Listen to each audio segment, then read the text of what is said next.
Olá, meu nome é Marcos Carvalho Lopes e este é o podcast Filosofia Pop. Este é o nosso episódio número 223, em que conversamos com o professor Fábio Mascaro Querido sobre a tradição crítica brasileira, ou talvez para o que podemos chamar de tradição crítica paulistana, já que apresentamos o que é um romance de formação dos intelectuais paulistas e a sua forma de pensar o país.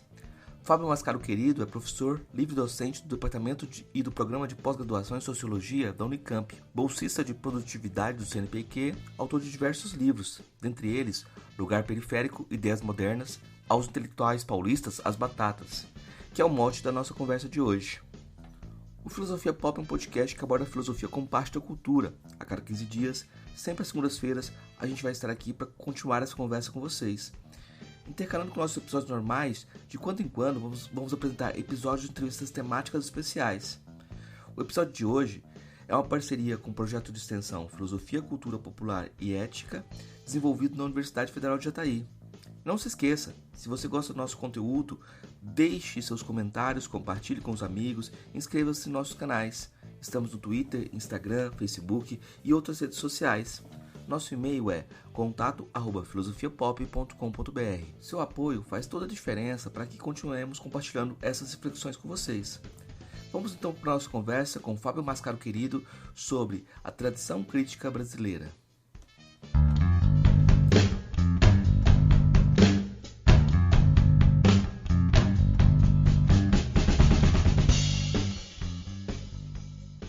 Hoje a gente recebe o professor Fábio Mascaro Querido para conversar um pouco sobre a tradição crítica brasileira. Ele é professor livre-docente do Departamento e do Programa de Pós-Graduação em Sociologia da Unicamp, bolsista do CNPq. E a livre-docência dele tem como resultado justamente esse livro, né? Lugar Periférico, Ideias Modernas, aos intelectuais paulistas, as batatas, que é um dos motes dessa conversa de hoje, né? E quando eu convidei o professor Fábio, eu sugeri o título Tradição Crítica Brasileira. Eu acho que é bom começar com esse título. Até que ponto que a gente pode dizer que a gente está falando de uma tradição crítica brasileira ou de uma tradição crítica paulista? Professor, muito obrigado pelo diálogo. Bom, bom dia, boa tarde ou boa noite, dependendo da hora que vocês vão escutar. Eu queria primeiro começar agradecendo ao Marcos e a todo o pessoal do Filosofia Pop pelo convite. Para mim é um prazer imenso estar aqui para poder ter essa conversa com vocês, né? Então, vamos lá. A tradição crítica brasileira, né? Aqui a gente já coloca um problema interessante, né? O que eu tratei no livro foi basicamente, a gente pode dizer, de uma certa vertente paulistana, sobretudo, mas prefiro paulista, porque teve desdobramentos também na Unicamp, por exemplo, em outros lugares. Mas essa tradição crítica paulista, portanto, a gente poderia tomar ela como uma vertente no momento específico da história política, cultural brasileira, né, dessa tradição crítica mais geral brasileira.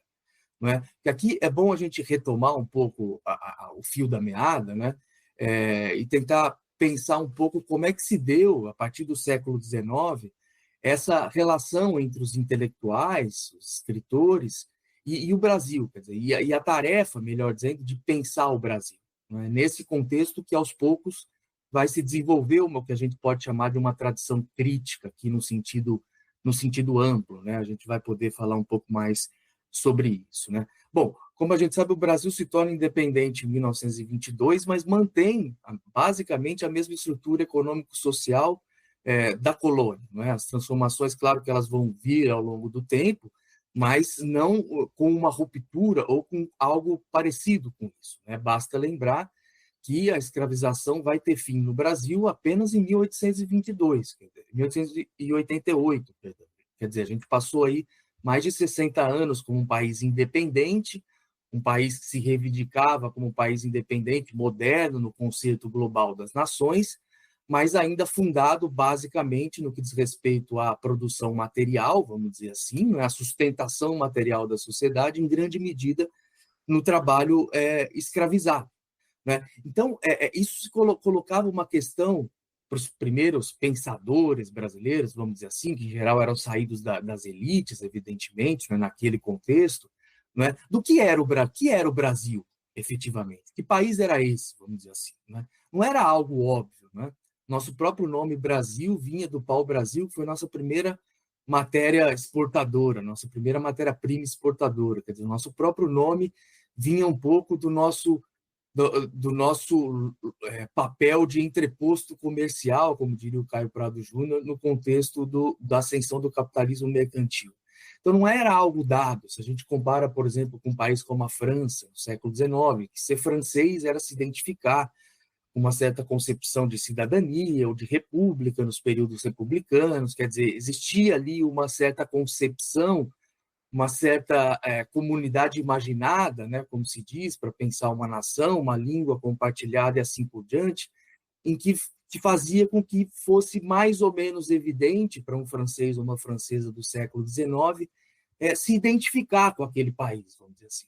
No Brasil, as coisas eram bem diferentes. Então, em grande medida, a gente pode dizer, e é por isso que eu estou dizendo isso, esse é um pouco o contexto histórico todo dessa história, em grande medida, quem começou mesmo a pensar o que era o Brasil, ou melhor dizendo, até a inventar o Brasil, foram o que a gente poderia chamar de intelectuais ou artistas, escritores, literatos, sobretudo. Né? A primeira forma de inventar o Brasil, de pensar o que era o Brasil, aliás, foi através da literatura.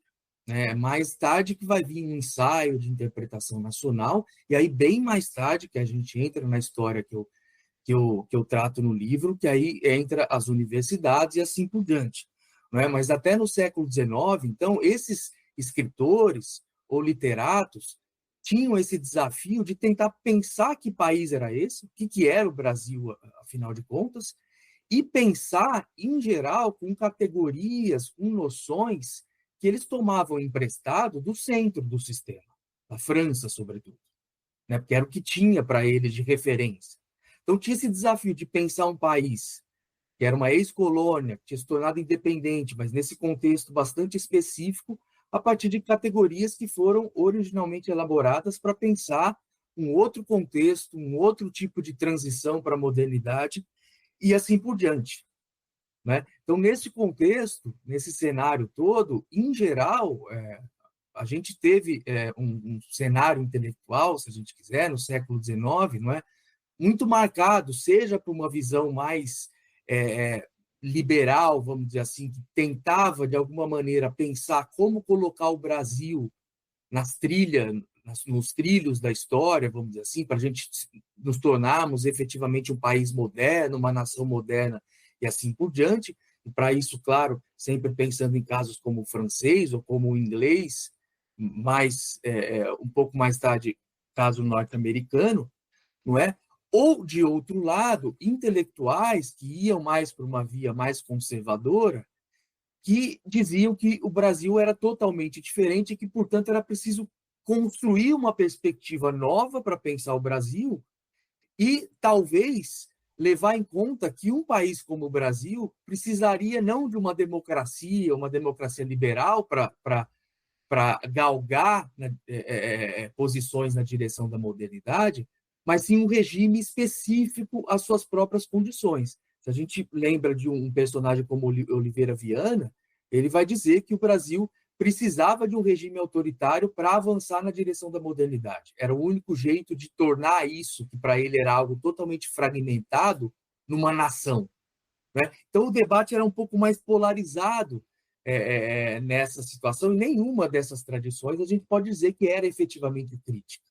Então, no século XIX, o que a gente teve de crítico, se a gente pode dizer, foram mais algumas exceções, vamos dizer assim. Por exemplo, Joaquim Nabuco, que é um personagem interessante, embora tenha se declarado monarquista por uma parte importante da sua trajetória, né? Mas foi alguém que fez uma análise da escravização muito interessante, que ele dizia que era preciso acabar com a escravização, mas também acabar com a obra da escravização, ou seja, com as consequências que ela deixa, mesmo depois do seu fim formal. Né? E isso era um ponto de vista bastante interessante, se a gente leva em conta a maneira como se deu o processo pós-abolição, sem nenhuma preocupação por parte das classes dominantes em pensar o processo pós-abolição, né? Em como, de fato, integrar, de fato, os negros escravizados na sociedade brasileira e assim por diante. Uma outra exceção que a gente pode pontuar nessa época foi um personagem menos conhecido, que foi o Manuel Bonfim, tem um livro, que é o mais conhecido dele, chamado América Latina, Males de Origem. Ali também há, aí no Manuel Bonfim, uma análise que a gente pode dizer crítica, digamos assim, com todos os limites, não é? Mas do Brasil e da América Latina, da posição periférica, de como as nossas origens, não é? Nos colocaram certos dilemas e desafios, não é? Que tornam o nosso caminho na direção de uma nação digna desse nome, tornavam muito mais complicado. Não é? No século XX, finalmente, as coisas vão começar aos poucos a mudar. Não é? Os anos 20 do século XX é um momento decisivo. Basta a gente lembrar, por exemplo, um ano decisivo mesmo, como 1922, muito marcante, que foi o ano da Semana de Arte Moderna em São Paulo. Todos os limites que essa semana teve, um certo elitismo e assim por diante, mas o fato é que teve aí, se a gente pensa, por exemplo, no Oswald de Andrade, na antropofagia, teve aí um intento de um diálogo com teorias, com formas artísticas do centro da França, sobretudo, do centro do capitalismo, não impede igualdade, mas uma tentativa de dialogar com essas teorias, ao mesmo tempo submetendo elas às condições brasileiras. A antropofagia do Oswald de Andrade era um pouco isso, não é? Como que a gente pega essas teorias externas e come literalmente elas a partir das nossas, transformando elas a partir das nossas próprias condições e desafios e assim por diante. 1922 foi também o ano da formação do Partido Comunista Brasileiro, do primeiro partido efetivamente das classes populares, não é? E que com todos os limites também vai começar a formular também um pensamento ligado ao marxismo da Rússia, pós-Revolução Russa em 17, depois a União Soviética, a Terceira Internacional, mas tentar pensar o Brasil a partir do marxismo, não é? E, portanto, a partir de uma perspectiva das classes populares. Né? O Partido Comunista, que vale lembrar, vinha muito de uma tradição, antes de ser formado como Partido Comunista, de uma tradição anarquista. Então, os anos 20, que é esse momento da crise da Primeira República, a República Oligárquica, é fundamental que, de alguma maneira, vai desaguar na chamada Revolução, foi um golpe, mas na chamada Revolução de 30. Não é por acaso que vai ser nos anos 30 que vão surgir pensadores que vão ficar conhecidos como geração de 30, como o Caio Prado Júnior, o Gilberto Freire, o Sérgio Buarque de Holanda, que vão ser pensadores que, apesar das diferenças bastante significativas entre eles, e apesar, volto a dizer, dos limites que a gente pode apontar hoje em relação às suas perspectivas, não é? Mas foram pensadores, digamos assim, que deram um passo além na medida em que, aí sim, eles dialogaram com teorias externas do centro, mas aí sim subordinando elas, ou pelo menos tentando subordinar elas, à compreensão das especificidades do Brasil. Né? E aí, não por acaso, vai ter uma atenção particular ao processo de colonização e aos desdobramentos desse processo de colonização no Brasil independente, de maneiras diferentes. O Caio Prado Júnior, uma perspectiva marxista, quer dizer, tentando pensar como o fato de que nós somos uma colônia, que foi um entreposto comercial para o capitalismo mercantil, como isso, de alguma maneira, definiu os nossos rumos no século XIX, mesmo no século XX, né, os nossos rumos periféricos, ou depois que se chamaria subdesenvolvidos, dependentes, e assim por diante. O Gilberto Freire, aí já numa perspectiva de diálogo com a antropologia norte-americana, por exemplo, já com uma visão mais positiva da herança portuguesa, né? O Gilberto Freire vai dizer, inclusive, que o fato de termos sido colonizados por portugueses foi uma chance, porque os portugueses não tinham preocupação com a pureza racial e, portanto, houve uma certa miscigenação e que isso depois vai abrir a possibilidade para a construção de uma civilização original nos trópicos, né? Então ele via com bons olhos o que sai desse processo, apesar das críticas que ele também vai fazer. E o outro, Sérgio Buarque de Holanda, que dialogou muito com um autor clássico da sociologia como Max Weber, mas também sempre tomando o Weber para tentar entender o Brasil.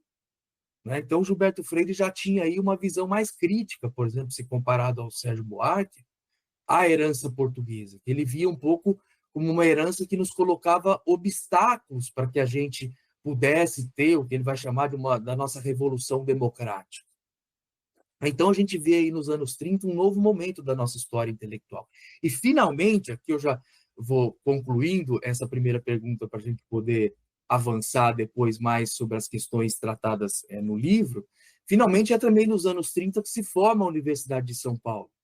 Não é? Foi formada pela elite paulista, em 34, que tinha sido derrotada em 30. Então, foi uma espécie de contragolpe cultural das elites paulistas que queriam formar uma universidade moderna, europeia, e assim por diante, não é? Para mostrar o quanto eles eram culturalmente superiores, já que politicamente tinham sido derrotados. Não é? E vai ser uma universidade, evidentemente, também bastante elitista nos anos 30, mas que vai ter alguns desdobramentos, digamos, não previstos.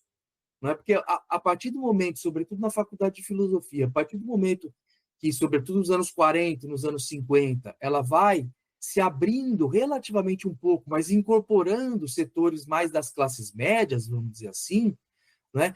Vai ser gestado aí, nesse contexto todo, aquilo que um crítico sociólogo e crítico literário como Antônio Cândido vai chamar de um radicalismo de classe média.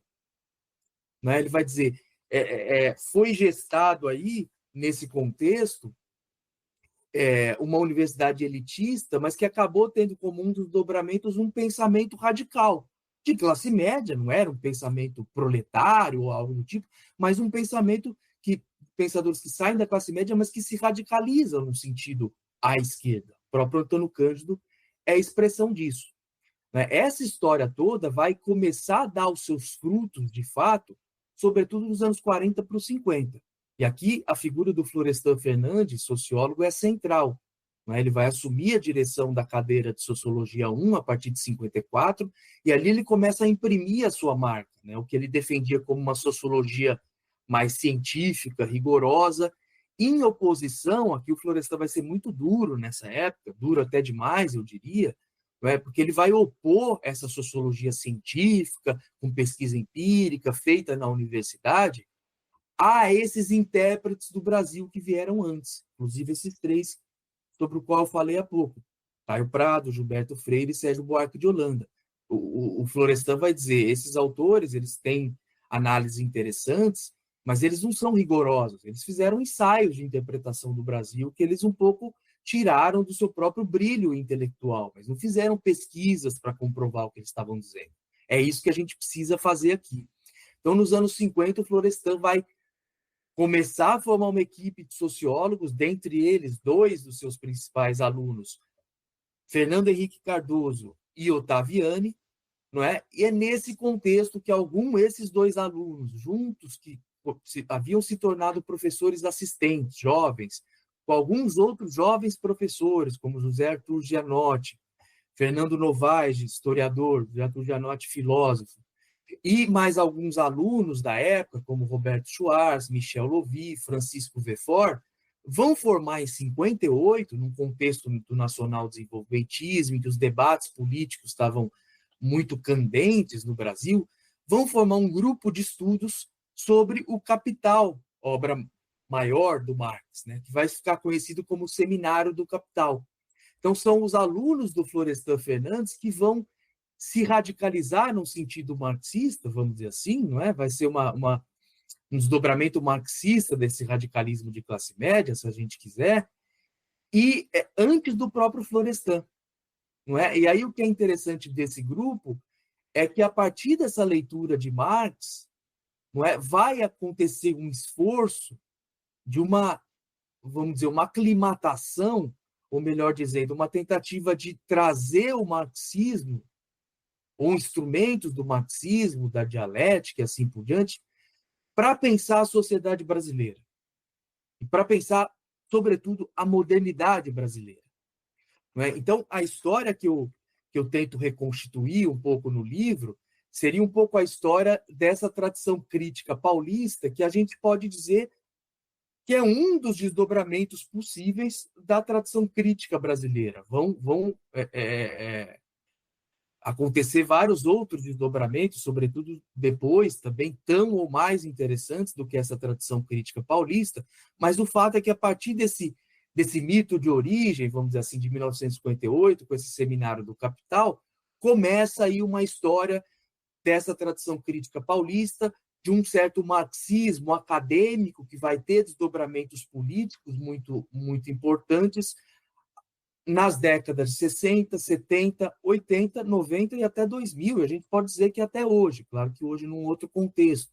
Mas, quer dizer, vai sair daí, para o bem ou para o mal, quer dizer, intelectuais e políticos que foram decisivos na história política e cultural brasileira, sobretudo, eu diria, nos anos 70, mas mais ainda a partir dos anos 80, aí no contexto de abertura democrática. A gente pode continuar conversando sobre isso, mas só para já adiantar, a gente pode pensar no papel decisivo que vão ter nos anos 90, 80, 90 e 2000, de dois partidos que até recentemente polarizaram, se a gente quiser, a vida política brasileira, que foram o PT e o PSDB. PT fundado em 80 e PSDB em 88. Esses dois partidos, não é? O PSDB mais ainda, foram partidos com a marca muito forte desses intelectuais paulistas, que começam, digamos, cuja história começa, vamos dizer assim, entre aspas, lá em 58.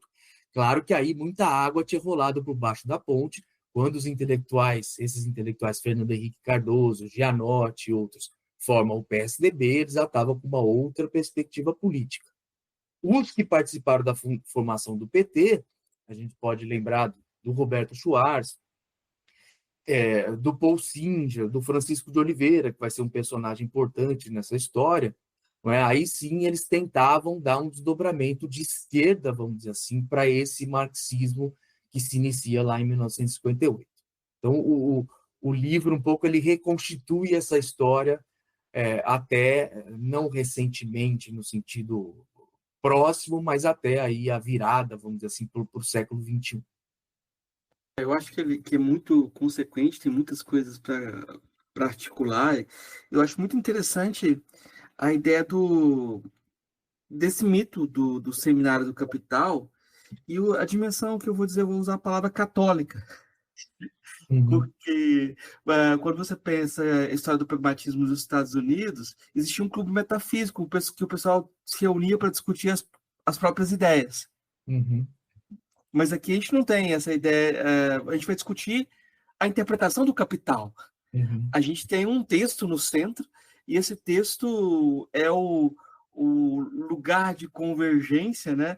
Por isso que a palavra católico me veio à mente, porque é como se você tivesse uma Bíblia, né? Uhum. Algo que vai ser a base da interpretação, né? Uhum. Eu queria que você comentasse um pouco sobre isso, porque eu acho que tem essa palavra crítica, ela está colocada aqui justamente para essa dimensão marxista. É como se a gente tivesse necessariamente que a gente pensar o Brasil, pensar o desenvolvimento do Brasil, ou modernidade, mas sobre a lente de Marx, né? E eu acho que aí tem uma questão, né? Uhum. Não, sem dúvida. É muito interessante a sua questão, quer dizer, é uma indagação mais do que pertinente. Porque um pouco essa ideia de um mito, não é? Foi um mito que foi, de alguma maneira, construído a posteriori. Não é? Na época, aparentemente, era algo despretensioso. Assim. O Roberto Schwarz, nos anos 80, vai ter um papel um pouco de construir, vamos dizer assim, esse mito, mas num contexto muito específico em que o Fernando Henrique estava quase se tornando presidente da República, depois ia se tornar presidente da República. Então, o Roberto Schwarz teve um pouco a preocupação de resgatar essa história, mas de uma perspectiva mais crítica, vamos dizer assim, para salvar essa história desse caminho que ela tomou, desvirtuado, se a gente pode dizer assim, com o Fernando Henrique, que vai ser um presidente aí com uma perspectiva mais neoliberal, ou no máximo, se a gente quiser, social-liberal, muito diferente da perspectiva que eles tinham na época e diferente ainda da perspectiva que o Roberto Schwarz vai continuar a ter. Não é? O que eu fiz? Eu, de alguma maneira, eu tentei levar esse mito a sério. Quer dizer, por que isso pegou? Quer dizer, o próprio fato de que essa história, de que esse pequeno grupo despretensioso de jovens professores e alunos que se reuniam a cada 15 dias alternadamente na casa de um deles, aos sábados. Por que ela se tornou, digamos, algo tão importante assim para explicar, inclusive, parte da vida política brasileira? Não é? Tem algo aí. Tem algo que quer dizer, que é sintomático, e aí não é uma questão de simplesmente tomar uma posição a favor ou contra, mas tem algo aí sintomático, tem um sintoma, tem algo que é significativo da vida intelectual e política brasileira posterior. Não é? Porque o que é interessante que você falou era isso, tinha o próprio nome, né? Um seminário, quer dizer, em torno de um texto fundamental. Tinha aí uma pretensão, esses jovens professores e alunos, não é? Um pouco de dizer, primeiro, era um pouco uma revolta contra o mestre. Porque o Florestan Fernandes, na época, pois a gente conhece mais o Florestan Fernandes marxista, que se radicaliza depois do golpe de 64. Mas nessa época, como eu disse, o Florestan era um sociólogo, digamos, sociólogo que inclusive ia trabalhar de jaleco, como se fosse um cientista mesmo, um químico e assim por diante. E nessa época, ele dava muita importância para o Marx. Né? Inclusive, ele tinha sido tradutor do Marx, tinha sido até, quando jovem, militante trotskista. Então, ele dava importância para o Marx, mas para ele o Marx era um clássico entre outros. Tinha o Marx, tinha o Weber, tinha o Durkheim e outros autores com os quais a gente tinha que dialogar para tentar entender o Brasil, fazer pesquisa empírica e assim por diante. Esses jovens professores, e Fernando Henrique e Ottaviani, que eram orientandos do Florestan, eles vão chegar à intuição de que, na verdade, o Marx ele não era um clássico entre outros. Ele era o mais importante para entender o Brasil. Não é? E aí, eles têm essa pretensão um pouco teoricista, até católica, como você falou, né? A gente pode dizer judaica também, o apego aos textos, porque qual que era o ponto deles? E nesse sentido, eles não estavam tão longe do Florestan. Porque eles diziam, tá, a gente vai ler o Marx, a gente vai mostrar que o Marx é mais importante, mas a gente vai fazer isso de um ponto de vista rigoroso. A gente vai se debruçar no texto, no maior texto, no mais importante do Marx, e a gente vai tentar ler em alemão. Por isso que eles chamam alguns alunos, como Michel Lovy, o Robert Schwarz e o Paul Singer, porque os três eram judeus austríacos, que tinham como língua materna o alemão. Então, eles chamam esses três, inclusive, para ajudar eles a ler em alemão. E qual que era a ideia? A gente vai fazer uma leitura, portanto, rigorosa do Marx, a gente vai ler o texto mesmo, de maneira cerrada, não é? E, com isso, a gente pode ter uma leitura completamente antagônica, a gente pode dizer assim, ao marxismo vulgar, ao marxismo simplista do Partido Comunista. Então, de início, a perspectiva era essa. Só que a gente estava em 58. A experiência vai perdurar até 64, mais ou menos. É um contexto do nacional-desenvolvimentismo. A partir de 61 vai ter uma radicalização, não é? As reformas de base do governo Jango e assim por diante. Então, o país estava em efervescência. Então, esses autores que estavam ali numa perspectiva mais acadêmica, eles vão começar a pensar o que era o Brasil, a pensar os obstáculos da modernidade, do desenvolvimento brasileiro, que eram os temas que estavam colocados naquele momento. Então, o que é interessante é que essa coisa despretensiosa vai ter desdobramentos interessantes no fato de que esses autores vão ter que parar de só ler o texto do Marx e vão ter que, por exemplo, Fernando Henrique e Ottaviani fazer tese de doutorado, ainda uma coisa muito acadêmica, é verdade, mas sobre temas que tinham consequências políticas muito candentes. Por exemplo, para dar uma ideia, a tese de doutorado do Fernando Henrique Cardoso, defendida em 61, chamada depois publicada em livro com o título Capitalismo e Escravidão no Brasil Meridional, no sul do Brasil, ela é muito interessante. Ele faz uma pesquisa para mostrar como no Brasil, no século XIX, não havia uma contradição entre capitalismo e escravidão, escravização, ele chamava de escravidão, mas sim havia uma articulação, quer dizer, o Brasil independente, o Brasil moderno, ele foi avançando, entre aspas, articulando o capitalismo moderno, liberal, entre aspas, com os elementos de escravização? Não é que não teve transformação ao longo do período, mas essas transformações foram basicamente atualizações dessa situação, até a abolição, evidentemente, pelo menos, mas com as consequências pós-abolição que isso tem. Né? Então, você tem uma ideia de como essa coisa mais de um catecismo, vamos dizer assim, de um apego ao texto, depois vai dar alguns desdobramentos, com limites, evidentemente. Depois, essa tese do Fernando Henrique vai ser bastante criticada, porque ela tem limites da maneira como ela trata os escravizados, não é? Ela dá pouca agência aos escravizados, pouca elemento de resistência que aconteceu e assim por diante. Mas não deixava de ser ali uma análise interessante naquela época e uma análise que tinha de original naquele contexto no fato de que ela se contrapunha ao que depois vai ser chamado de análises mais dualistas, que naquele momento eram preponderantes, inclusive no seio do Partido Comunista. Em que sentido dualista?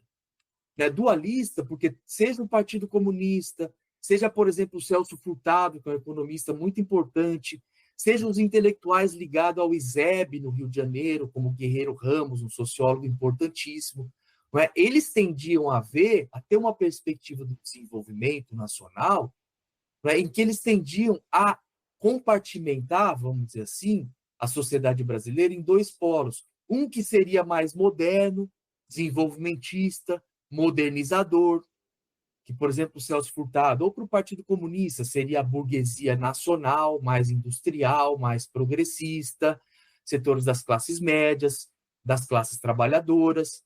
Quer dizer, então, esse setor mais moderno, que poderia levar adiante um desenvolvimento nacional, e que iria contra setores mais atrasados, arcaicos, os latifúndios, o capital mais... a burguesia brasileira mais vinculada ao capital externo, internacional, que são setores que atravancavam o nosso desenvolvimento.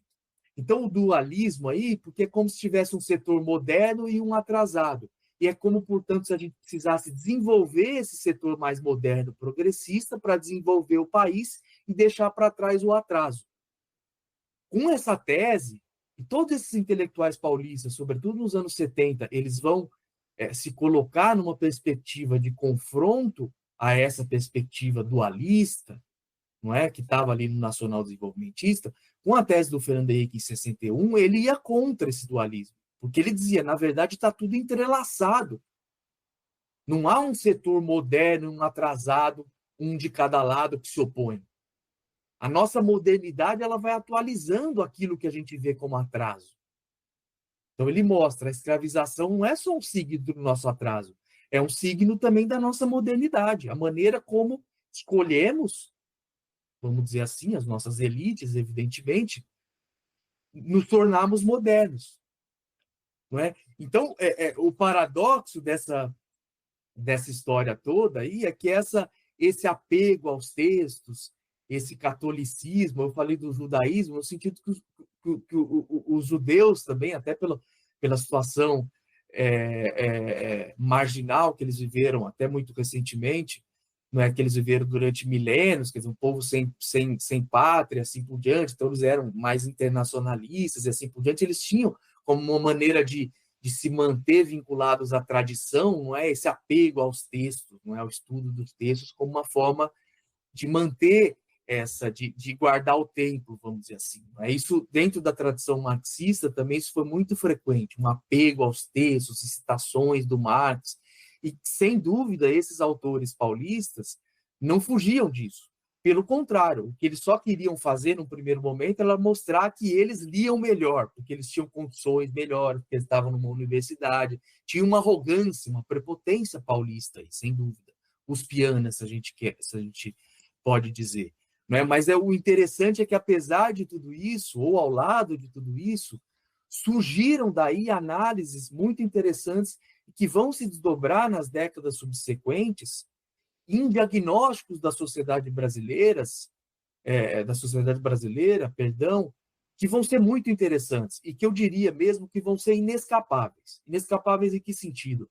De que seja a favor, concordando, seja contra eles, digamos, eles vão estar sempre presentes no debate político brasileiro. Muita gente vai criticar essa tradição paulista, vai dizer que, no fundo, aquilo que foi o Fernando Henrique presidente neoliberal era uma consequência dessa tradição, que sempre foi uma tradição muito acadêmica, que sempre pensou muito nas suas próprias ambições pessoais e assim por diante, mas mesmo ao criticar essa tradição, o fato é que é preciso confrontá-la, não é? Inclusive para tentar entender o que foi a vida política nos anos 80 em diante brasileira, para tentar entender muito o que foi o próprio PT e o PSDB. Claro que quando a gente fala do PT nos anos 80, ele era muito mais, ele não foi um partido como o PSDB criado por intelectuais. O PT foi um partido de massas, tinha lá um novo sindicalismo, tinha os herdeiros da teologia da libertação,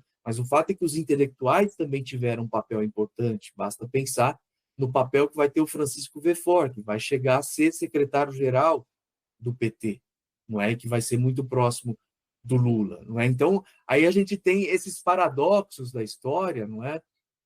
Em que esse catecismo universitário, acadêmico, que de certa maneira eles nunca vão perder, mas que isso vai ter desdobramentos intelectuais e políticos mais amplos que são importantes, não é? Seja a favor, seja contra, não é? A história que eu apresento no livro, e ali eu devo confessar que eu não escondo uma certa simpatia, não tanto por essa tradição em geral, embora também eu reforço a importância, se não tinha escrito algo sobre essa tradição, mas uma simpatia sobretudo pelo Roberto Schwartz, que me parece que é quem consegue levar mais adiante de uma maneira interessante essa tradição, não é? Mas é um livro que pode ser lido também contra esses autores, sem nenhum problema, não é? Uma das coisas que eu espero que o livro possa suscitar também é isso, quer dizer, para conhecer esses autores e, inclusive, ir contra eles e contra as minhas próprias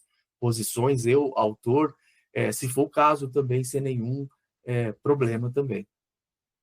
Eu vejo como um grande romance de formação, quase uma genealogia, e que é muito interessante que a gente faz essa dobra mesmo, né? E você organizar os autores. Eu acho que é muito interessante como uma transição da questão que mobiliza a questão racial, a questão da escravidão, a questão do lugar do negro, sendo a questão quase originária ali, uma disputa em torno dessa questão, que logo é, de alguma forma, ocultada ou transformada na própria questão da ditadura, né? Uhum. O que é esse progresso que a ditadura gerou, né?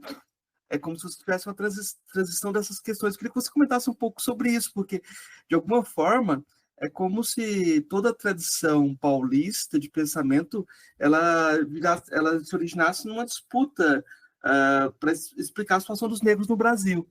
Uhum. E, claro, hoje o pessoal vai falar assim, um debate sobre os negros sem negros, né? Uhum. E essa explicação do lugar do negro no Brasil é quase uma explicação da nossa deficiência. Talvez a gente possa dizer que assim, o que nos falta? Consciência de classe dessa base ou nos falta a burguesia? Né? Uhum. É muito interessante também a sua questão, porque, de fato, né, o que é interessante nessa história é que, de novo, a figura do Florestan é fundamental, né, porque esse tema, por exemplo, da tese de doutorado do Fernando Henrique ou do Ottaviani, né, o tema da escravidão, da escravização, ele, bom, era também uma escolha, claro, eles escolheram, mas isso vinha muito do Florestan Fernandes, que já de algum tempo tinha trabalhado num grande projeto sobre a questão racial no Brasil, inclusive financiado pela Unesco, Florestan Fernandes, junto com o Roger Bastide, um sociólogo, antropólogo francês, que trabalhou durante muito tempo na USP, ficou até 54, quando ele volta para a França, e o Florestan Fernandes o substitui na cadeira de Sociologia 1. Né? Então, tinha ali o tema sobre o negro, a integração do negro, como vai dizer o Florestan Fernandes mais tarde num livro fundamental dele, estava ali colocado. O que o Florestan, o Fernando Henrique Cardoso e o Ottaviani fazem é um pouco tentar juntar essa discussão numa perspectiva, ou tentar repensar essa questão numa perspectiva marxista, desse marxismo muito específico. Não é? Isso dá uma coisa muito interessante, como eu disse, essa tese do Fernando Henrique, que é bastante interessante naquele contexto, que era um contexto, como você disse, de pensar o que era a nação, no caso da esquerda intelectual e política, evidentemente, pensar qual o papel das classes populares e dos negros nessa formação nacional que deveria ser acelerada, não é? Então, esse tema da nação, ele era central naquele momento. A esquerda e a direita, na verdade. É que a esquerda tentava pensar o que era uma nação em termos mais inclusivos e assim por diante. Né? Mas era o tema colocado, e esses intelectuais paulistas não escapavam disso. Né? Eu diria que o limite deles, que aí era o limite mais geral, do qual eles tentam escapar, mas não conseguem, quem vai conseguir, ao meu ver, é o Roberto Schwarz, posteriormente, o limite deles é que eles ainda estavam numa perspectiva ainda um pouco, mais que eles quisessem fugir, mas uma perspectiva modernizadora e até desenvolvimentista, se a gente quiser.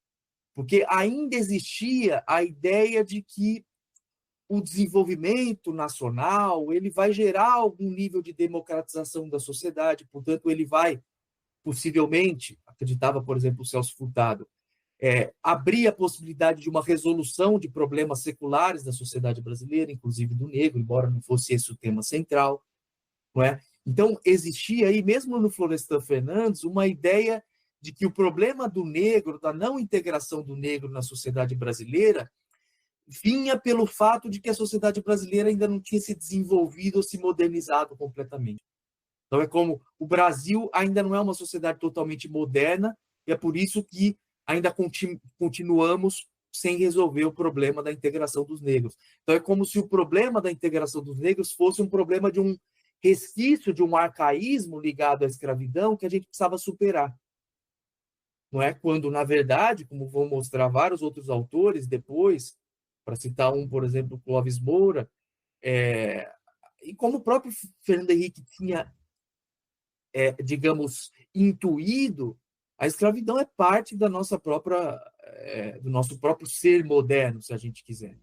Ela não é só um problema de um arcaísmo do passado, ela é o nosso presente também, não mais sob a forma da escravização, mas ela faz parte do nosso presente, porque ela tem desdobramentos. Lembremos lá do Joaquim Nabuco, preciso acabar com a escravização e com a obra da escravização. Então, esses autores paulistas, sem dúvida, eles têm limites, mas que eram limites também mais gerais da época. Como você disse, a ditadura, ela tem, além do impacto político que ela vai ter, evidentemente, desastroso para todo mundo na época, mas ela tem um impacto intelectual forte. Por quê? Porque, de alguma maneira, a ditadura, ela mostrou que era possível até desenvolver, modernizar o Brasil. Houve um progresso, aspas, muito aí, mas houve um progresso econômico, milagre econômico, tudo isso a gente sabe que de milagre não teve nada, foi no lombo dos trabalhadores, arroxo salarial, repressão e assim por diante. Mas, quer dizer, a ditadura mostrou que ela ia modernizar economicamente o Brasil, mas sem resolver os problemas que a esquerda, nos anos 50, achava que uma modernização iria resolver, ou iria, pelo menos, tornar possível resolver. Então, o impacto que a ditadura tem é que ela, vamos dizer assim, ela contradiz na prática o nacional-desenvolvimentismo, a esperança que a esquerda tinha nos anos 50, 60, inclusive, começo dos 60, inclusive esses intelectuais paulistas, ainda que de uma forma mais mitigada, né, mas a esperança que a esquerda intelectual e política tinha no desenvolvimento nacional como resposta aos nossos problemas. Então, a ditadura militar é como se ela falasse, olha, isso aí, esse tema da nação que vai se desenvolver no sentido moderno, que a gente vai, por isso, deixar o nosso atraso para trás, vamos nos tornar uma nação efetivamente, não é por aí.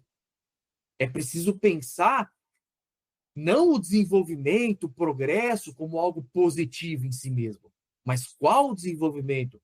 Qual progresso? Qual nação? Então, é aí que nos anos 70 há uma virada, que você sugeriu, temática, da agenda intelectual e política, se a gente quiser. Porque se nos anos 50 o tema por excelência era o tema da nação, dessa perspectiva mais desenvolvimentista, no caso da esquerda, nos anos 70 vai começar a ser o tema da democracia. Claro, da nação também, mas mais de qual nação a gente quer? Uma nação democrática contra a ditadura militar? E aí, mais do que isso, qual democracia? Que aí, na virada para os 80, vão começar na abertura democrática, chamada abertura democrática, vão começar os debates sobre qual democracia nós queremos. E aí, aliás, que essa tradição intelectual paulista, começa lá em 58, vai começar a se fraturar de maneira mais explícita. Já existiam diferenças desde os anos 70, mas nos anos 80 ela se fratura exatamente no debate em torno de que democracia é essa que a gente quer, que a gente pode. O Fernando Henrique Cardoso e os que vão formar o PSDB vão pensar mais em termos institucionais, de como criar uma arquitetura institucional democrática e assim por diante. Setores dessa tradição que vão se engajar no PT, eu penso, por exemplo, no Francisco Verfort, na Marilena Chaui, que é uma intelectual super importante até hoje. Esses que eles vão ter um grupo, a Marilena Chaui, o Éder Sader, não o Emir Sader, que está aí até hoje, mas o Éder, que infelizmente morreu muito jovem, a Vera Teles, a Maria Célia Paoli, esses intelectuais que vão formar um grupo no início dos anos 80, chamado Desvios, que vai se engajar no PT, eles já vão pensar a democracia em outros termos. Eles vão falar, nós queremos uma democracia de baixo para cima, uma democracia pensada a partir dos novos movimentos sociais, do novo movimento operário, bem na linha do PT da época, né? Não do PT posterior, que vai chegar ao governo, mas do PT da época, um partido muito pautado nesses novos movimentos. Não é? Ou seja, então era um pouco a perspectiva de uma democracia socialista, uma democracia construída de baixo para cima. Então a preocupação não era tanto, como no caso do Fernando Henrique, do PSDB, com uma institucionalidade democrática no sentido formal, os procedimentos democráticos necessários para o bom funcionamento das instituições democráticas e assim por diante. A perspectiva era mais uma perspectiva de uma democracia de base. Depois a gente vai chamar de participativa, mas que tinha ali um sentido muito mais radical, era mais do que uma democracia participativa, era mesmo, em algum sentido, formação de mecanismos de democracia direta, de assembleias de base e assim por diante, a partir dos novos movimentos sociais. Então, aí há uma fratura mesmo nessa tradição, não é, paulista, uma parte que vai tentar se manter numa perspectiva à esquerda, mas aí num novo contexto, um contexto no sentido de pensar a possibilidade de uma radicalização da democracia, e uma outra que aí já vai para uma perspectiva que vai se intitular social-democrata.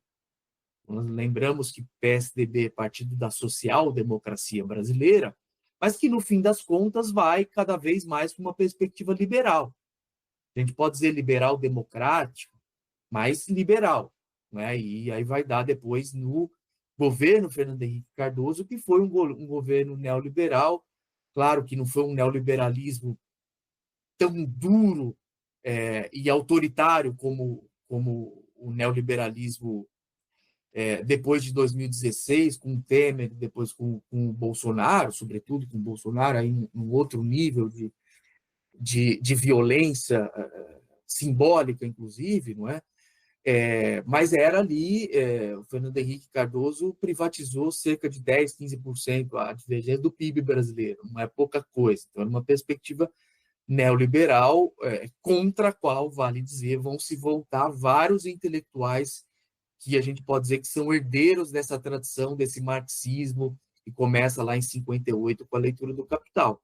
Marilena Chaui, Francisco Verfort, até o Fernando Henrique entrar no governo, porque aí depois ele vai mudar e vai se tornar, inclusive, secretário de Cultura do governo Fernando Henrique, ele sai do PT, mas o Roberto Schwarz e diversos outros vão se manter numa perspectiva crítica e crítica cada vez mais do neoliberalismo nos anos 90 e nos anos até os anos 2000, aí com as complexidades que se tem nos anos 2000, a partir, sobretudo, da ascensão, da vitória do Lula em 2002 e do governo que se inicia em 2003, aí já é algo mais complexo do que neoliberalismo, ainda que também dê para dizer que o governo Lula não tenha rompido completamente com o neoliberalismo, que ele tentou foi, vamos dizer assim, injetar elementos mais desenvolvimentistas, ou neodesenvolvimentistas, como vamos dizer alguns, no contexto mais geral, que continuava sendo, nível global, aliás,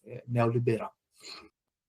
Tem muitos autores que você dá um cuidado no seu texto de mostrar a trajetória deles, a gente não consegue reproduzir isso na oralidade, e eu acho que queria só ressaltar isso para o leitor, né? Que você faz o percurso de todos esses autores, o caminho do Gianotti, do Fernando Henrique Cardoso, do Fernando Novaes, todos esses autores têm um cuidado na trajetória deles. Assim, quando eu li o texto, assim, a virada do Fernando Henrique já com a interpretação, vou usar a palavra conciliador em relação à ditadura, sabe? Uhum. Quando ele começa a mostrar essa capacidade dele de conciliar, enquanto outros buscavam radicalizar a interpretação, ali já estava, é como se você já mostrasse que ali já estava uma espécie de ovo da serpente, desse caminho conciliador. Mas eu vou ter que buscar um foco para a gente conversar, e o foco tem que ser o Robert Schwarz, né? Eu acho que a grande questão aí é como que ele é possível, né? Qual o lugar do Robert Schwarz e como ele consegue, de alguma forma, fazer uma virada de interesse, porque o lugar dele vamos dizer assim, departamental, é o lugar da literatura, né? Da crítica literária, né? E a gente pode dizer que era de onde menos se esperava, né? O pessoal queria ser sério, eles queriam ser científicos, né? Talvez ele estivesse até fora do jogo do que eles pensavam, né? Não, sem dúvida. O Robert Schwarz é um personagem bastante interessante dessa história. Eu tomo ele, como eu digo, como um fio vermelho, né? Porque, de alguma maneira, através da análise do percurso intelectual dele, né, a gente consegue um pouco entrelaçar todos esses outros percursos. Né? Como você disse, no livro eu tento reconstituir um pouco a especificidade do itinerário intelectual, acadêmico, intelectual e político de cada uma dos autores. Tem algumas mulheres também, vale lembrar, ainda que, claro, tenha sido, infelizmente, um ambiente dominado ou hegemonizado por homens, não é? Mas eu tento reconstruir, então, essas especificidades dos itinerários intelectuais, políticos de cada um deles, mas, ao mesmo tempo, vinculando esses itinerários com as transformações da cena intelectual e política do Brasil, não é? Inclusive as rivalidades que vão ter com os cariocas e assim por diante, não é? Porque aí o que é interessante é que esses autores eles não escrevem em abstrato, não tiram tudo da cabeça deles, eles estão num contexto relacional ali, tomando posição a favor e contra outros autores, outras perspectivas e assim por diante. Nesse caminho que eles vão construindo, cada um deles, uma perspectiva relativamente própria, que ao mesmo tempo se cruzam, não é? A gente pode dizer assim. Então, no caso do Robert Schwarz, não é? O interessante é a maneira como ele percorre esse caminho. E aí, como você falou, o fato dele ser um crítico literário é um elemento que eu reputo como decisivo nessa história. Por quê? O Robert Schwarz ele fez a graduação em Ciências Sociais, bem nesse contexto. Ele era colega de classe do Michel Louvi e do Verfort, também da Leiette Safiotti, também uma figura muito importante, foi professora da Unesp de Araraquara, não é? Então, ele entra e ele é convidado no terceiro ano, 58, de faculdade, junto com Michel Louvi e o Veffort, aliás, para participar desse seminário do Capital, em grande medida porque ele era dos alunos ali mais brilhantes, a gente pode dizer, mas também porque lia em alemão, né, como eu mencionei, né, pelo fato de ter uma origem judaica austríaca, mas austríaco de cultura alemã, assim como Michel Louvi e o Paul Singer, não é? E nessa época, o que acontece? O Roberto Schwarz, portanto, ele estava ali nas ciências sociais, na sociologia, ele era próximo do Fernando Henrique Cardoso, mas a sociologia na época era dominada pela perspectiva do Florestan Fernandes. E como eu disse, dizia que fazer sociologia era fazer pesquisa empírica, rigorosa e assim por diante. E o Roberto Schwarz se voltou contra isso, se rebelou, vamos dizer. Ele falou, não, isso aqui não é para mim. Ele foi conversar com o Antônio Cândido, que tinha saído da sociologia e ido para a teoria literária, e o Antônio Cândido falou, olha, faça o que eu fiz. Venha para a teoria literária, inclusive você pode trabalhar comigo. O Cândido tinha ido dar aula na Unesp de Assis, que depois vai ser a Unesp de Assis, e a partir de 60, 61, ele vai formar a cátedra de teoria literária e literatura comparada na USP. Então, o que o Cândido disse? Termina a graduação em Ciências Sociais, faz um mestrado em literatura no exterior, com isso você tem um diploma em literatura, você volta e trabalha comigo. Foi o que o Roberto Schwarz fez, ele vai para os Estados Unidos em 61, volta em 63, em Yale, mestrado em teoria literária. Antes, ele já havia começado a escrever pequenas críticas de literatura para o suplemento literário do Estado de São Paulo, do Estadão, o jornal, que era dirigido pelo próprio Cândido. Então, o que é interessante no Roberto Schwarz é isso, ele faz esse desvio da sociologia para a crítica literária, mas não para renegar toda a discussão que era feita na sociologia. Ao contrário, para retomar essa discussão numa outra chave, através da literatura. E, para mim, e é isso uma das hipóteses que eu defendo, ao fazer isso, ele consegue superar alguns limites que ainda estavam nos sociólogos do grupo. No Florestan, mas nos sociólogos marxistas do grupo, como Fernando Henrique Ottaviani. Qual o limite, por exemplo? Do meu ponto de vista, como eu até sugeri há pouco, tanto o Florestan quanto o Ottaviani, tanto o Fernando Henrique quanto o Ottaviani, mais ainda o Florestan, e os dois alunos através do Florestan, por mais que eles tenham feito análises interessantes, críticas do dualismo, de uma certa visão mais simplista do desenvolvimentismo e assim por diante, eles ainda recaíam numa visão modernizadora, de uma certa sociologia da modernização, que era muito presente no Florestan. Mencionei agora há pouco a maneira como ele tratou o problema do negro como se fosse um problema de déficit de modernização no Brasil, não é? Então, isso ainda resvala no Fernando Henrique. O Fernando Henrique, mesmo que ele articula capitalismo e escravidão, né, mostrando que não há uma dualidade, que há uma articulação, um entrelaçamento aí, mas ele ainda tem ali uma visão de que a gente tem vários problemas porque não somos ainda uma modernidade efetiva.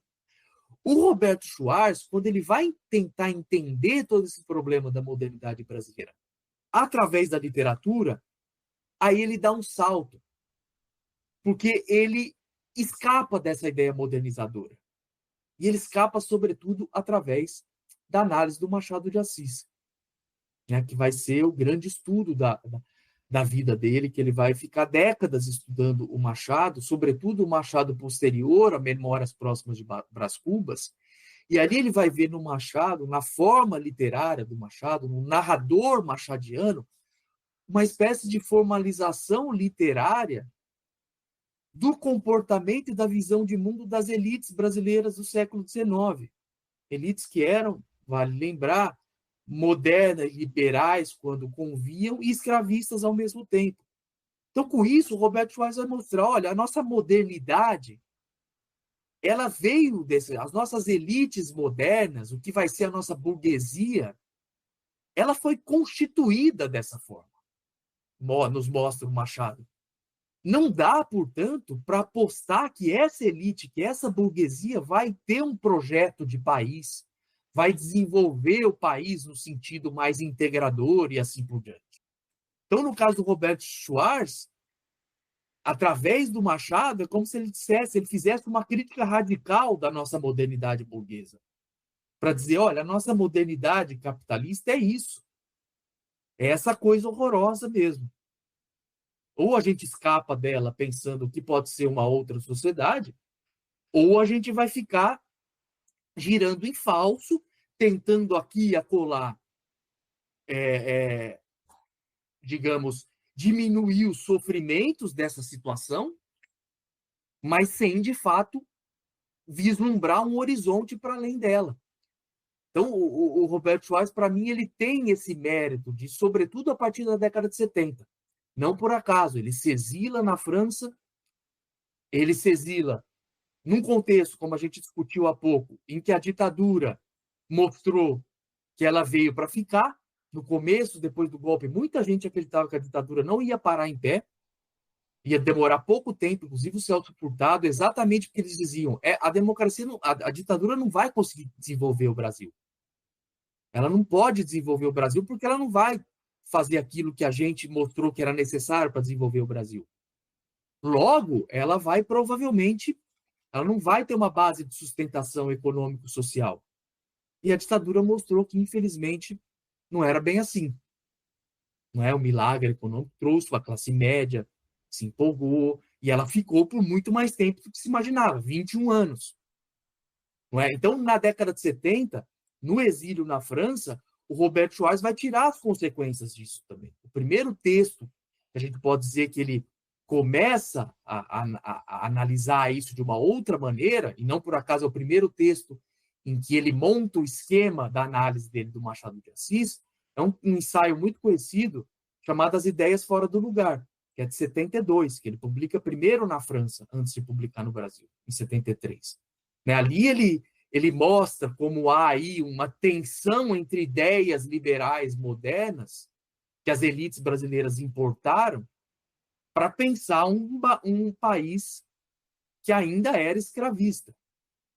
Por isso que eram as ideias fora do lugar. No fundo, o que ele queria dizer não é que elas estavam literalmente fora do lugar, mas que elas pareciam fora do lugar. O que era ser liberal? Todas essas ideias modernas, contrato livre, assim por diante, num país escravista. Ainda que o liberalismo também fosse uma ideologia na Europa, mas ele era uma ideologia que correspondia, mais ou menos, a uma parte da realidade, pelo menos. No Brasil, nem isso ele era.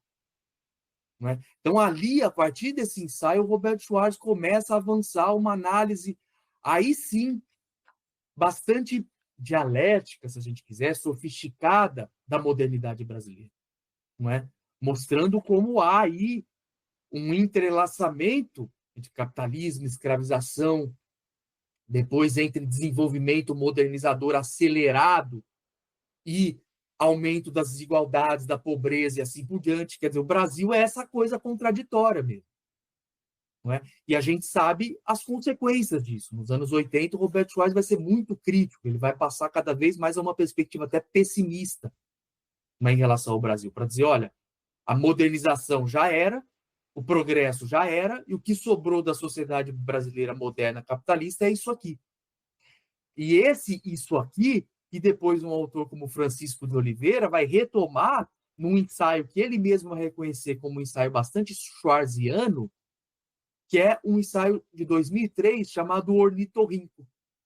Por que o Chico usa essa metáfora do ornitorrinco, Chico de Oliveira? Porque o ornitorrinco é exatamente esse bicho estranho que não é nem uma coisa nem outra. É meio mamífero, meio não é. Então o Chico vai dizer, o Brasil é isso. Ele é extremamente moderno em alguns aspectos, em outros ele parece extremamente atrasado. Só que no fundo esse atraso é parte da nossa modernidade. O Chico chega até a dizer, as crianças pobres vendendo balas nos sinais, nas avenidas de São Paulo, elas não são uma marca do nosso atraso. Elas são um sintoma, uma marca da nossa própria modernidade. Essa é a nossa modernidade, infelizmente. Não que ela não possa ser transformada, mas o que o Chico está dizendo é, não adianta modernização, modernidade, que vai resolver os problemas. O Brasil se modernizou. Né? Um tempo atrás, não sei como é agora, mas basta lembrar que tinha mais helipontos em São Paulo do que em Nova York. No Brasil, bastante moderno sobre alguns aspectos. Só que a modernidade que nos cabe nesse latifúndio da ordem global é essa. É de sermos um dos países mais desiguais do mundo. Possivelmente entre os 10 mais desiguais, uma coisa vergonhosa e que nos marca até hoje. Não é? Então, o Roberto Schwarz, do meu ponto de vista, por isso ele é o fio vermelho porque, do ponto de vista metodológico, vamos dizer assim, analisar a trajetória dele nos permite analisar a trajetória de vários outros autores e também como essas trajetórias se relacionam com as transformações das cenas, do contexto político, intelectual, cultural e mesmo acadêmico brasileiro, mas também de um ponto de vista político, porque ele é quem, me parece, mantém uma posição de resistência, com todos os limites que tem, porque muitas vezes essa resistência vai ter seus paradoxos também, vai ser muito uma resistência pela resistência, mas, ao mesmo tempo, a gente vai ter alguém ali que mantém acesa essa tradição crítica paulista, tentando salvar ela de um certo conformismo no qual ela estava sendo, vamos dizer assim, aprisionada. Né? Então, o Roberto Schwarz, do meu ponto de vista, ele é esse herdeiro um pouco herético, o crítico literário que nunca deixou de ser um sociólogo, porque é um crítico literário que foi para a literatura não para discutir só literatura, mas para discutir literatura e o país no qual essa literatura foi elaborada, não é? Então, é essa singularidade dessa história que, ao mesmo tempo, tem aspectos mais gerais que nos permitem de entender todo esse contexto intelectual que começa lá com esse mito de origem, lá o seminário de 58, e que vai depois marcar a nossa vida intelectual e política, volto a dizer, para o bem ou para o mal, depende da perspectiva com a qual a gente olha, mas que vai marcar a vida intelectual e política brasileira nas décadas subsequentes, de alguma maneira até hoje, como eu disse, claro que hoje aí a gente está num outro contexto. Então, essa história que eu tento reconstituir no livro e que eu convido também todo mundo a ler, não é? E a criticar, se for o caso, não precisa ter uma perspectiva favorável, evidentemente, não é? Mas para ler que eu tenho pelo menos a esperança que possa suscitar reflexões no leitor e na leitura, seja a favor ou contra os autores, seja a favor ou contra as minhas posições diante dos autores. Professor, eu vou ter que fazer mais uma pergunta interna, porque o seu livro tem um parentesco evidente com o Departamento Francês de Ultramar do Paulo Arantes. Sim. Né? E como a gente está no podcast Filosofia Pop, eu queria que tu falasse um pouco mais sobre o debate, ou melhor, o tipo de relação entre a figura do Gianotti, que estava lá, o criador do seminário, e uma figura como Paulo Arantes, né? Eu acho que essa dupla aí explica um pouco da trajetória da filosofia também, né? Mas junto com essa questão, tem um elemento que eu acho que também que eu queria que o senhor comentasse, que é uma ausência que eu acho que tem na narrativa do Paulo Arantes também. O Miguel Haller da USP, né? Esse pessoal do Miguel Haller sempre disse que estava fazendo filosofia brasileira, né? Eles sempre tiveram muito ligados a estruturas normativas, né? A ideia do lugar talvez fosse deles, né? É muito interessante a sua pergunta, porque, de fato, tem uma proximidade com o Paulo Arantes, que é digamos, é um dos objetos, por assim dizer, aspas, aí do livro, não é? Mas é também, como eu confesso, né, um personagem com quem eu estou sempre em diálogo, a gente pode dizer assim, digamos, não do ponto de vista pessoal, quero dizer, a própria escrita do livro, de alguma maneira, o Paulo Arantes é sempre alguém com quem estava sempre pensando no que ele tinha falado sobre o assunto, né? O Departamento Francês de Ultramar, entre outros livros, é muito importante porque ele, um pouco, claro que mais aí focado na filosofia, mas ele reconstitui essa história. não é? E mostra, primeiro, esse termo, até o termo do Foucault, né? Quando o Foucault veio, uma das vezes que ele veio para o Brasil, falou, caramba, esse departamento parece um departamento francês de ultramar, não é? Porque tem a ver com a missão francesa, não é? A USP foi formada lá nos anos 30 e para construir essa universidade moderna de feição europeia, quer dizer, era preciso doutores que tinham sido formados nesse mesmo tipo de universidade. Aí a ideia foi, então, trazer professores franceses para assumir os cursos no início. Depois, claro, aí os brasileiros vão tomando a frente a partir dos anos 40, 50, sobretudo, né? O Gianotti é uma expressão dessa história, ele vai para a França para estudar, nos anos 50 ainda, depois volta, vai ser um dos jovens professores que vão tomar a frente, e depois vai ser uma figura central na faculdade, no departamento de filosofia. Não é? E é muito interessante, digamos, a relação com como o Paulo Arantes se coloca nessa história, né? Porque, de alguma maneira, o Paulo Arantes é também um herdeiro intelectual e até filosófico, inclusive do próprio Gianotti, que nos anos 60, vale lembrar, teve uma produção filosófica dentro desse marxismo filosófico acadêmico paulista muito importante. Desde trabalhos sobre o que ele vai chamar de ontologia do trabalho, até um texto dele, por exemplo, que ele mesmo diz que foi feito, saiu na revista Brasiliense, se não me engano, que foi feito à luz das discussões do Seminário do Capital, sobre as questões metodológicas do capital, não é? Entre outros trabalhos, não é? E sempre trabalhos de fôlego, com os quais ele está dialogando com Marx e com autores marxistas da época, por exemplo, mesmo com o Althusser, com quem, aliás, ele é bastante crítico, não é?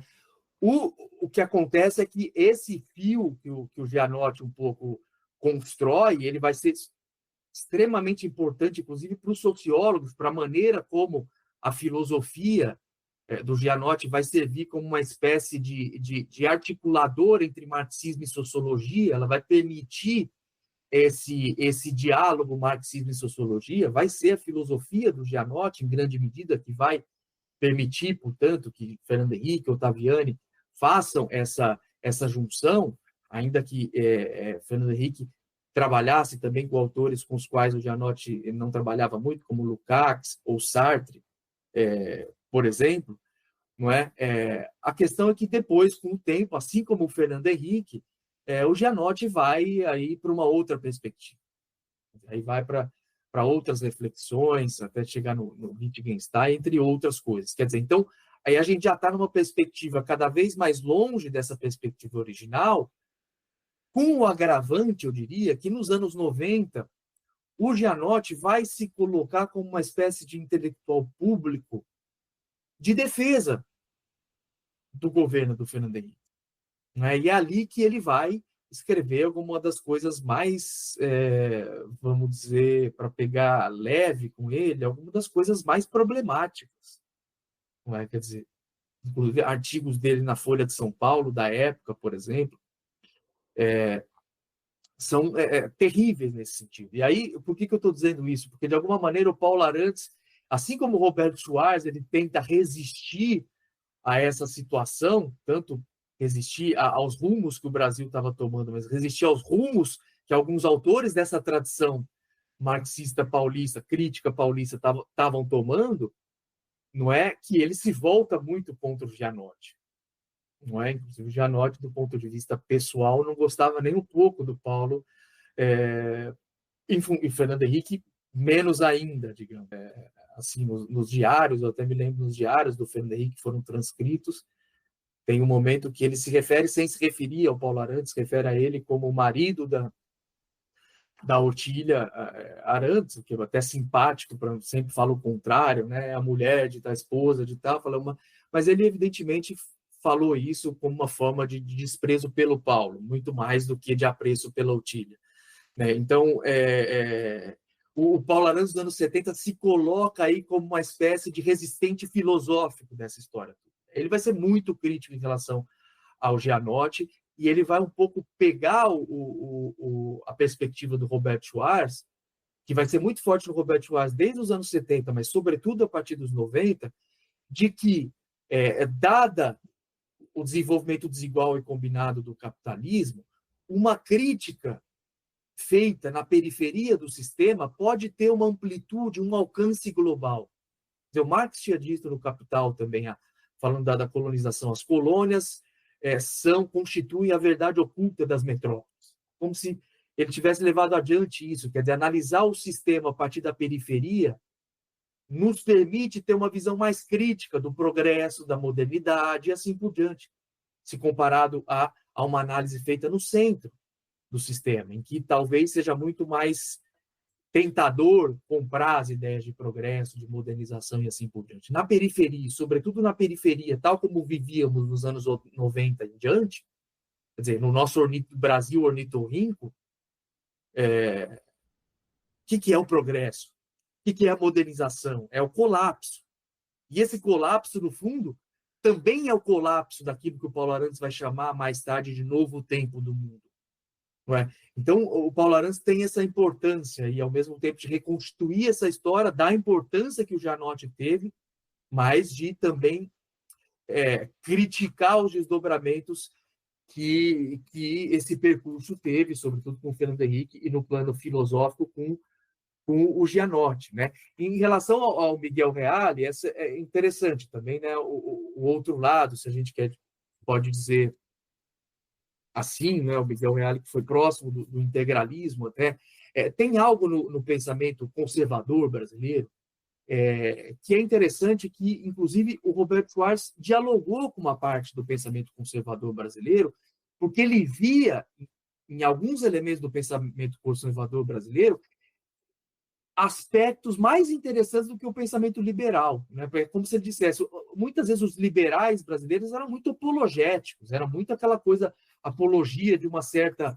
certas ideias liberais que vinham da Europa, e não saía muita coisa interessante disso.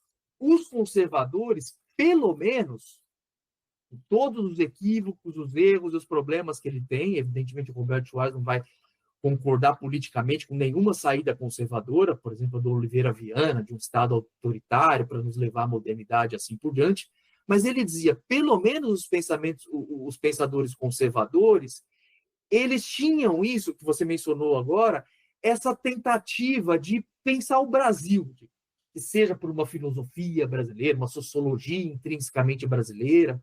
Era uma coisa um pouco reducionista, porque muitas vezes eles levavam essa discussão para, inclusive, defender posições conservadoras e autoritárias, um pouco na linha do o Brasil é diferente da Europa, então não dá para ter democracia liberal aqui. Não, aqui as coisas são diferentes.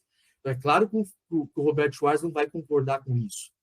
Mas ele vai dizer, diante de um certo pensamento liberal das nossas elites, uma parte dos conservadores, pelo menos, teve o mérito de colocar o problema, de desviar o problema, vamos dizer assim, para a sociedade brasileira.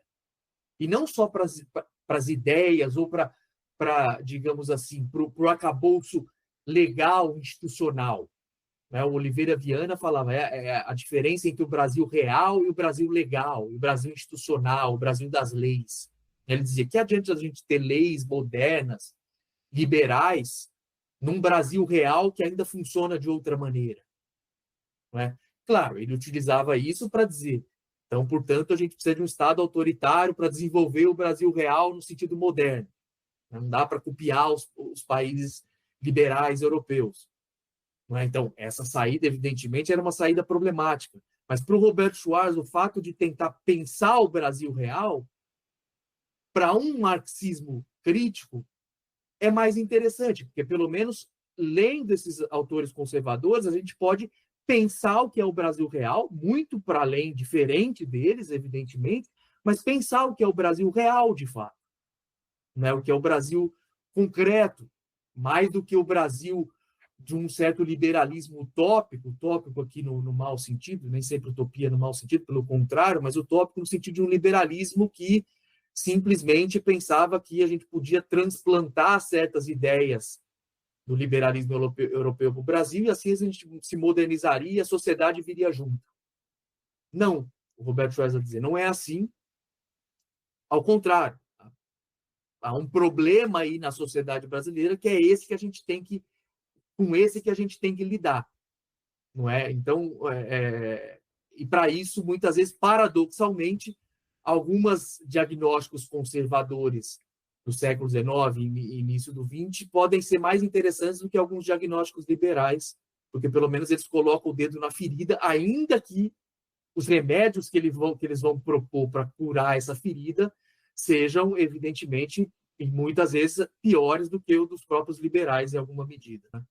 Então, enfim, aí fica uma parte também dessa história aí, essa dimensão filosófica, né, desse marxismo acadêmico paulista, que eu um pouco reconstituo no livro, sobretudo na primeira parte. Eu fiquei pensando aqui que o grande feito do Gianotti foi, ou do grupo do Gianotti inicial, foi ser um anteparo em relação às leituras do Althusser, sabe? Uhum. Como se, tipo, isso ele fez bem, vamos dizer assim, uhum. né? Mas elas voltaram com a Chauí. Uhum. Né? Mais ou menos. A Chauí diz que não compartilha. Ela se diz contra o Althusser, né? Assim, a ideia de crítica dela, ela fala, não, a minha ideia de crítica não é a ciência, a ideologia. Mas, de fato, ela trabalha um pouco uma ideia de ideologia como contraponto à crítica que pode ter algumas... Mas ela mesma vai dizer, curioso, numa entrevista, ela diz, eu aprendi o marxismo com o Gianotti e com o Rui Fausto, e não com o Althusser, felizmente. Não é? Mas, de fato, a gente pode aí, né, ela trabalhou com Spinoza, o último Althusser, que se dizia mais spinoziano e não estruturalista, pode ter alguns pontos de contato.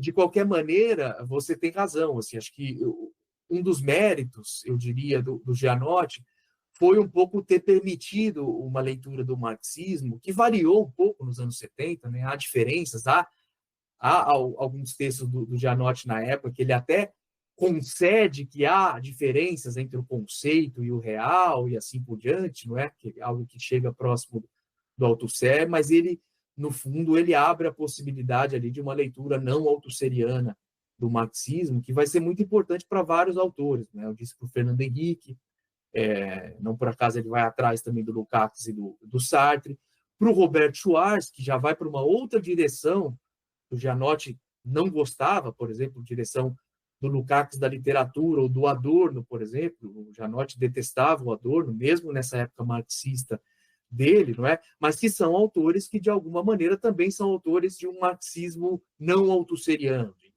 A própria ideia, por exemplo, de forma objetiva, que o Robert Schwarz retoma da teoria estética do Adorno, quer dizer, a ideia de que a forma, de que a literatura tem uma objetividade real. Isso vai muito na contramão da distinção althusserriana que ele toma do Bachelard entre objeto real e objeto de conhecimento, entre a realidade e o conceito.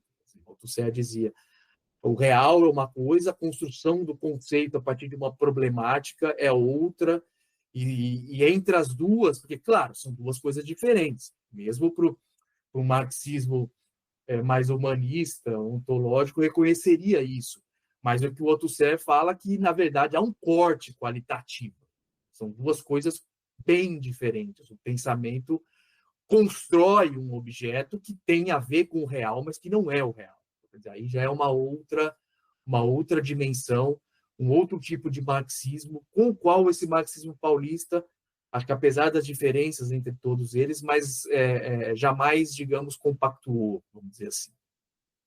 Acertou, eu pensei na ideologia, como a Chauí pensa em ideologia, mas também por uma questão curiosa, que meu orientador de doutorado, de mestrado, ele é equatoriano, e tinha feito a tese dele de doutorado justamente mostrando como o Althusser, de certa forma, falsificava o Marx nas interpretações dele sobre ideologia, e o engraçado é que era o mesmo resultado, só que sem conversar, né? Você quando você vai na letra do Marx, você tem problemas na interpretação, problemas não, talvez construções ali, né? E aí você tem uma disputa interessante, que quem engolia essas construções e quem falava, não, isso não é. Mas, professor Fábio, eu tenho 3 perguntas que eu faço para todos os convidados. Eu sei que não é a sua área, mas elas são perguntas que a gente tem interessante pela variação de respostas também, né? A primeira é: o que é filosofia? É uma pergunta difícil, complicada, né? Vários caminhos para seguir, não é? Eu acho que, assim, eu vou menos dar uma resposta geral e um pouco dar uma resposta específica a partir, claro, das minhas sensibilidades, do que eu acredito que deva ser, mais do que a filosofia, né? Mas o pensamento de uma maneira geral, né? Me parece que o fundamental aí para pensar o que é filosofia, o que é o pensamento, não é não perder, quer dizer, de vista que a filosofia é um instrumento, ainda que seja uma palavra um pouco curta aqui para a complexidade da questão, mas é um instrumento que nos ajuda a pensar uma realidade que é uma realidade prática, no sentido de que ela é constantemente construída e reconstruída, claro que não com total transparência para os agentes que a constroem, né? Mas ela tem ali uma dimensão prática da qual ela própria, filosofia, é também uma expressão. Né? Então, eu diria que uma filosofia interessante e que estaria à altura dos desafios que se colocam é uma filosofia que se entende aí como uma prática intelectual, que é um termo até que parece muito autosseriano, né? Mas como uma prática, não é teórica, se a gente quiser, que busca compreender, através de processos de abstração, evidentemente, a prática, se a gente quiser, não é da sociedade, não é que nos dá elementos para compreender essa prática e, portanto, tudo se coloca aí sobre a maneira como compreendemos essa prática. Me parece que é fundamental uma filosofia crítica, quer dizer, que compreenda a prática, a realidade a partir daquilo que ela se mostra, mas também a partir daquilo que não aparece à primeira vista, mas que também está ali como elemento fundamental para a gente entender como a realidade avança dinamicamente, as contradições que ela gera e as possibilidades de superação num sentido emancipador que ela também propicia. As filósofas ou filósofos que você conheceu pessoalmente, qual foi o que mais lhe impressionou? Para mim, é uma referência, um horizonte, sobretudo em relação à maneira de refletir, a forma de virar e revirar os objetos, não é? De, ao mesmo tempo, ir para um lado e para o outro, e, no fim, mostrar como esse lado e esse outro estão articulados numa perspectiva mais ampla, sem dúvida, é o Paulo Arantes. Para mim, é uma figura que, para além de discordâncias ou concordâncias, quer dizer, é alguém que tem uma capacidade de refletir filosoficamente sobre questões concretas, se a gente quiser dizer dessa maneira, que é uma coisa absolutamente fora do comum, eu acredito. Então, acho que de todos os filósofos que eu tive contato pessoal, seja no Brasil, seja que eu tive a oportunidade de conhecer em outros lugares, inclusive na França, o Paulo Arantes sem dúvida, o ponto mais alto que eu tive a oportunidade de conhecer. Depois eu vou pedir indicações, mas eu já vou indicar para os ouvintes que a gente tem um episódio com o Paulo Arantes, na verdade dois, mas a primeira parte desse episódio, o primeiro episódio, é o Paulo Arantes falando sobre o Bento Prado e sobre futebol. Então, é algo bem interessante esse gancho inicial. Depois a gente começa a falar de filosofia, desconstrução, e o último livro que ele lançou, mas essa parte do futebol eu acho que é bem interessante, porque aí ele vai ver, ele vai cair na metafísica santista. Sim, legal. Eu vou ver. Professor, qual que é o seu filósofo ou filósofo favorito? Aí por uma questão de afinidade, digamos, intelectual, política até, mas também pela figura que ele representa um pouco, é o Walter Benjamin.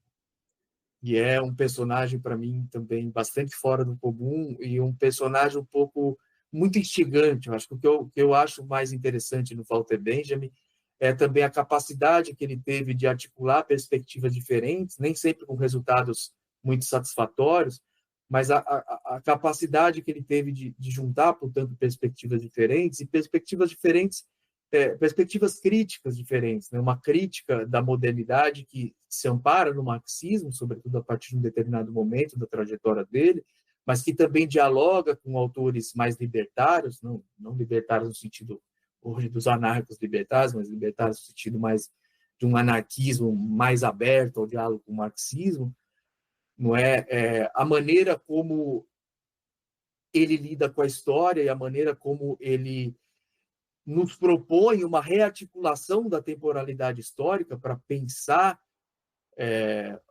a crítica à ideia, à noção, que foi muito central, inclusive na esquerda, de progresso, por exemplo, a maneira de resgatar a tradição dos oprimidos, os vencidos do passado, como um elemento central das lutas no presente, também me é algo que eu acho fundamental, ainda mais hoje. E, sobretudo, eu diria, é um autor, é um filósofo que se caracterizou por tentar pensar um horizonte marcado pela derrota, marcado pelo declínio do horizonte de expectativa, se a gente quiser. E por tentar pensar isso, não para abandonar um horizonte de expectativa emancipador, ou mesmo revolucionário, como ele acreditava, mas sim para reconstruí-lo a partir dessas derrotas, né? Tomando essas derrotas como elementos de uma luta maior, de uma luta mais ampla, que continuava no presente e continuaria no futuro. E a cada luta do presente era o próprio passado que se veria transformado. Então, eu acho que, ou a nossa própria maneira de ver o passado que se veria transformado. Então, eu acho que é um autor pelo qual, de fato, devo confessar, eu nutro uma verdadeira paixão intelectual, não uma paixão dogmática. Até o Benjamin não é autor que tem um método definido, que tem categorias definidas, que você pode aplicar para tudo, ao contrário, não é? Então, eu tenho uma paixão por esse autor que é, em grande medida, um pouco escorregadio, não é? Vide, por exemplo, a recepção dele, que cada um fala uma coisa, inclusive benjaminianos de perspectiva muito diferentes, né? Acho que isso mostra um pouco a vitalidade do pensamento dele. O Benjamin é muito interessante porque talvez ele ocupe um lugar muito próximo do Roberto Schwarz, assim, na proximidade da literatura também, né? Sim, eu acho que tem uma afinidade. Professor, eu queria pedir indicações para o senhor. O que o senhor quiser indicar de música, filme, o que o senhor achar interessante de indicar de leitura também para os ouvintes? Interessante, né? Leitura, eu estou muito numa leitura, agora estou numa pesquisa, estou aqui na França, né, fazendo uma pesquisa, então, muitas leituras francesas, vamos dizer assim, não é? Mas, recentemente, eu li um livro muito bom, que eu espero que saia em português em breve, então vai ser uma recomendação para o futuro, que é sobre a reunião nacional, que é o partido da extrema-direita francesa, né? Um livro de um autor chamado Félicien Faury, que eu até me fugiu o título do livro agora, mas como referência aí para os leitores e leitoras brasileiras, eu fiz uma entrevista com ele sobre esse livro que saiu na revista Carta Capital.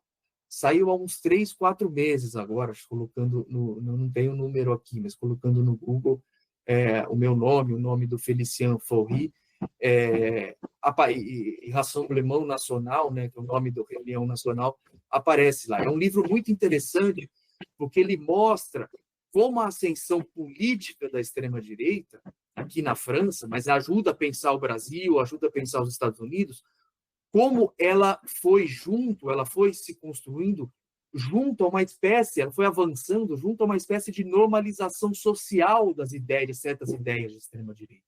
Então, ele fez uma pesquisa até etnográfica e mostra como certas ideias de extrema-direita, que até nos anos 90, até os 2000, eram vistos como coisas um pouco marginais no debate público, foram se tornando elementos normais, naturalizados, banalizados, inclusive entre pessoas que nunca foram reacionárias ou de extrema-direita. Então, é um livro bastante interessante nesse sentido.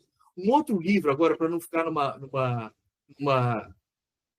indicação só francesa, um livro de um historiador italiano que hoje vive nos Estados Unidos, chamado Enzo Traverso, um livro sobre Gaza, chama Gaza, sobre a Palestina, Gaza diante da história.